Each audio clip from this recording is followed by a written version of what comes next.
News. Live, local, late breaking. This is WMBF News at 5. Today will mark a very horrific day in the annals of the Florence Police Department. Today we lost a good friend of mine, an officer that I've known for 30 years.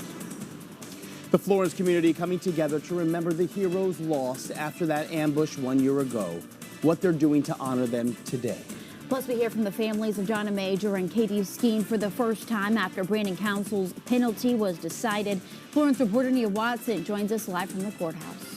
Plus, the summer heat finally coming to an end and that fall weather moving in. A look ahead at all of those changes coming up in my first alert forecast.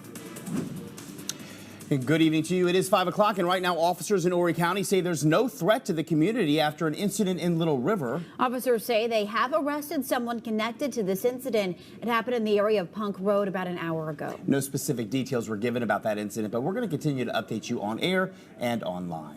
The man responsible for the deaths of two bank employees has been sentenced to death by a federal jury. Brandon Council killed Katie Skeen and Donna Major while robbing the Conway Crestcom Bank in August of 2017. The victims' families spoke in court today. WMBF News Florence reporter Nia Watson tells us what they had to say. Nia?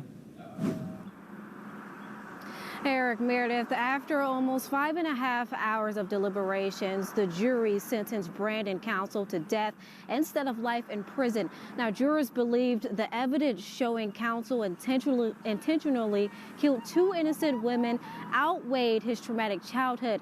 After the sentence, one of Major's daughters spoke directly to Council, telling him how difficult the past few weeks have been for their family.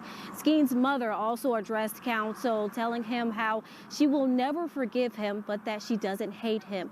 And of course, prosecutors and the victims' families say that justice was served today for the two women.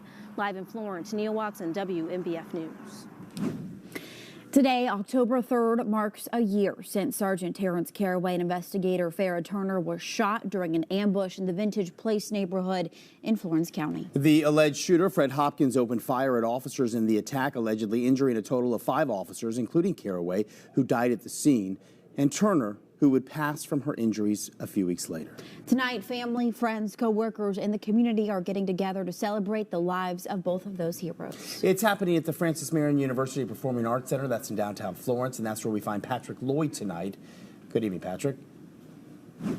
Good evening, Eric. You know, right here, this event is supposed to kick off at 6 o'clock, but already people starting to make their way into the doors here. A lot of them law enforcement officers themselves from agencies from all across the state. Now, this celebration of life, again, set to kick off at 6 o'clock. It's set to honor people who didn't just die in the line of duty, but people who really served their community as a whole as well. Investigator Farrah Turner with the Florence County Sheriff's Office was well known in the city of Lake City, which is where she grew up. Many people there called her Maxine. You'd be hard-pressed to find any person in that city who wasn't at least a little bit familiar with Turner. As for Police Sergeant Terrence Caraway with the Florence Police Department, many people knew him over in the Darlington community where he lived because he was known as a mentor, a coach, and a friend to so many people in that area, also helping out a lot of people here in Florence as well. Again, this